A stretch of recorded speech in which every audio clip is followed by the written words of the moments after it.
Over the past 2 decades, one-way video interviews, in which applicants record themselves answering questions into their webcams while a little timer ticks down, have become commonplace in the self-whoring humiliation ritual we all know as applying for jobs. The biggest proponents of one-way video interviews say they're necessary for handling a high volume of job applications and eliminate human bias from the hiring process. However, these interviews have a horde of detractors, claiming that these programs not only feel dystopian and inhumane, but that they also serve up a veritable feast of ethical conundrums that may very well override their practical benefits. Ladies and gentlemen, this is a murky case, but I'm going to solve it until it's cold, dead, and buried. Let's giddy up, partner.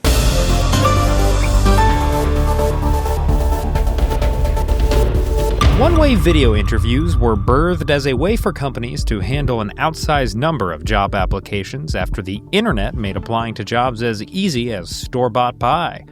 A famously easy type of pie. Today, job applications are now growing 4 times faster than actual job openings. And to meet this demand, big corporations use automated interview programs from third-party companies like HireVue, whose name is pretty much synonymous with these types of interviews. And while capital B business might be jazzed about automated interviewing, the folks on the other side don't seem particularly gung or ho. The dreaded one-way video interview. That is so bad. I don't fucking know. And we were able to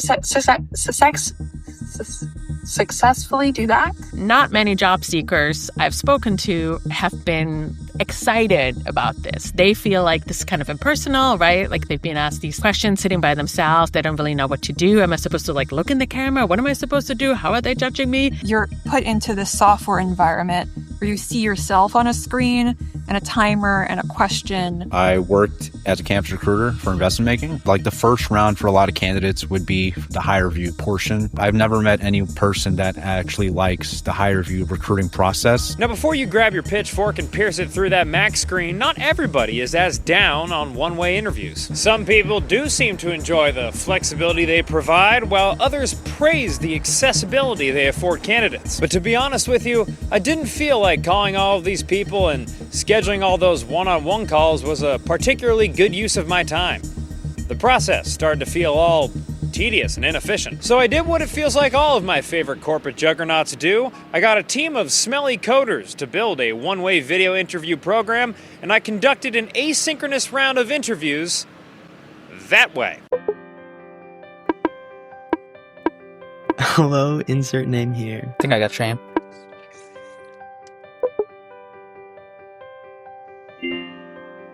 So, pretty bad in the past, to be honest. With one-way interviews, I end up just talking to a black screen like I'm doing right now and looking into the dark abyss of the camera. No one really enjoys doing these one-way interviews. There's nobody to give you any kind of feedback. Talking to no one on the other side feels a bit weird. Sometimes I feel like I have too much time to speak and I don't know how to fill the empty space. I've had some hire interviews that honestly seemed like a way to just validate that I was a human as opposed to a robot. It just asked me about my experiences, why I wanted to work there, both of which I had already answered in my application. I think a lot of people are getting very good at talking to the camera. So I get surprisingly proficient at just talking to blank screens and answering questions.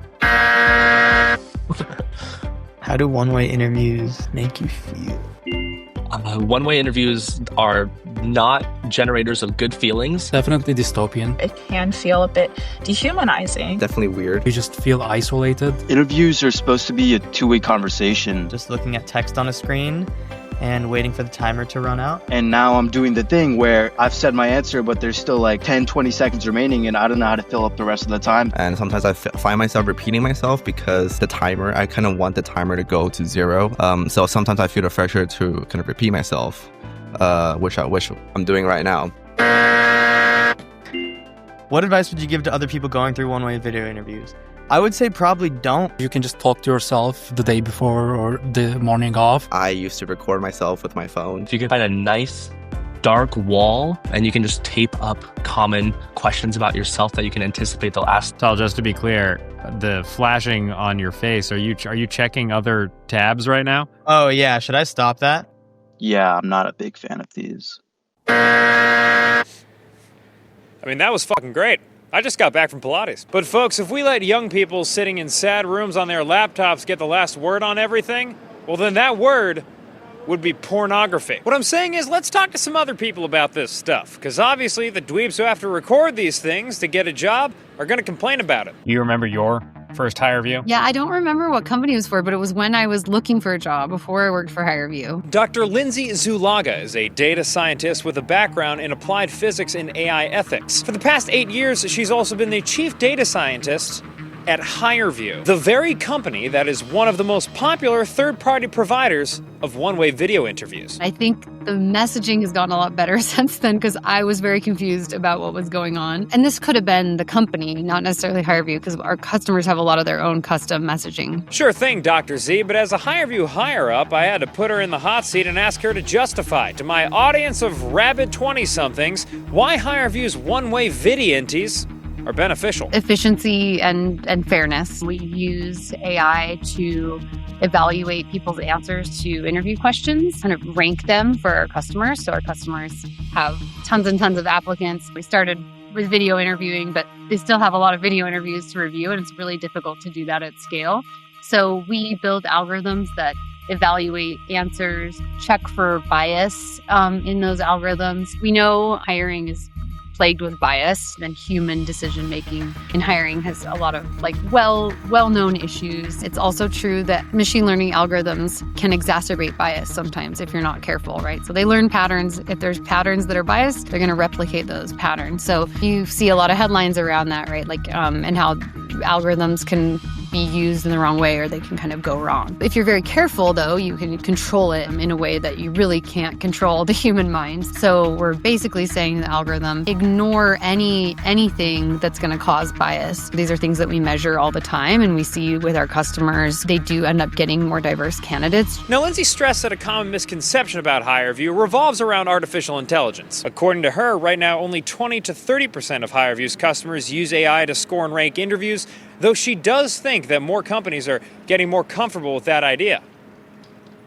They need a sorting method. And so the question is that sorting method is just going to be something that nobody ever looks into, or are we going to be measuring its basic fairness? Cathy O'Neil is a mathematician, data scientist, and author. She founded a consulting firm through which she audits algorithms to make sure they're not evil. She also plays bluegrass music, which is fun. I typically ask for all the data that's available for how a particular algorithm treated people. And I look to see, how did it treat men versus women? How did it treat black people versus white people versus Asian people versus Hispanic people? HireVue has hired a few auditors to go through their AI algorithms and products, including Cathy here. The public results of these audits reflect pretty well of HireVue. But it's very important to point out that these audits tend to focus on individual products and are not necessarily sweeping approval of all of HireVue's AI activities. And HireVue has been involved in some controversies. In 2019, an FTC complaint was brought against HireVue for its use of opaque algorithms and facial recognition technology. HireVue has since abandoned incorporating AI facial analysis into its tools. It's worth adding that Dr. Zuloaga told us focusing on language is more equitable anyway. But here's another broader point for you folks to chew on. HireVue doesn't have to do these audits. They choose to. The auditors are also paid by HireVue, so while the auditors are independent, they're also getting paid by the people whose work they're policing. And this is just one example of a system we have in place to oversee the use of algorithms in hiring, a system that is lacking both regulation and the resources to back it up.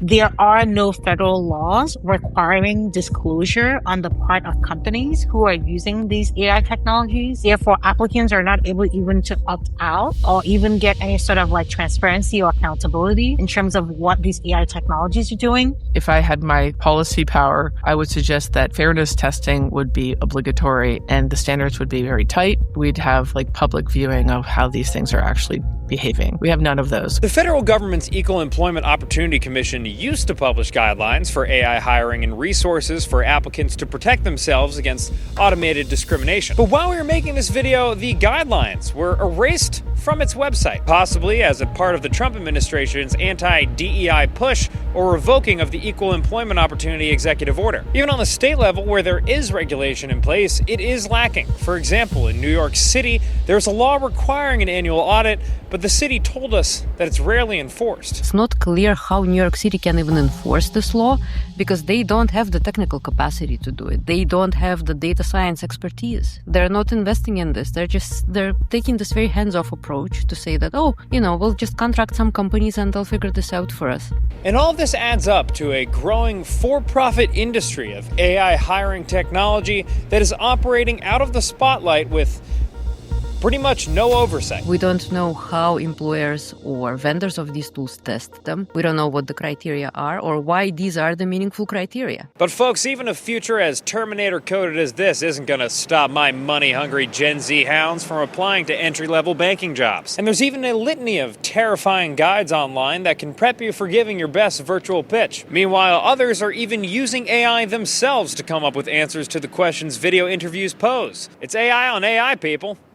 Hot. This is often people's first exposure to the hiring process. Every time you're being evaluated, you kind of give up a part of yourself.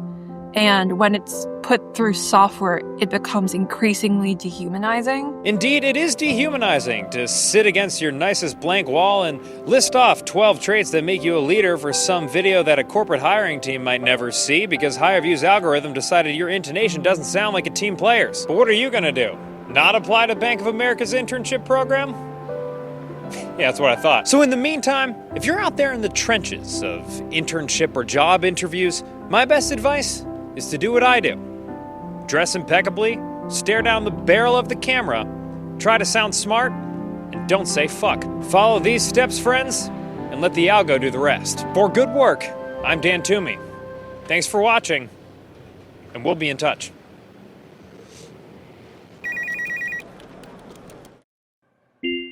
Whoa. Ooh. Damn.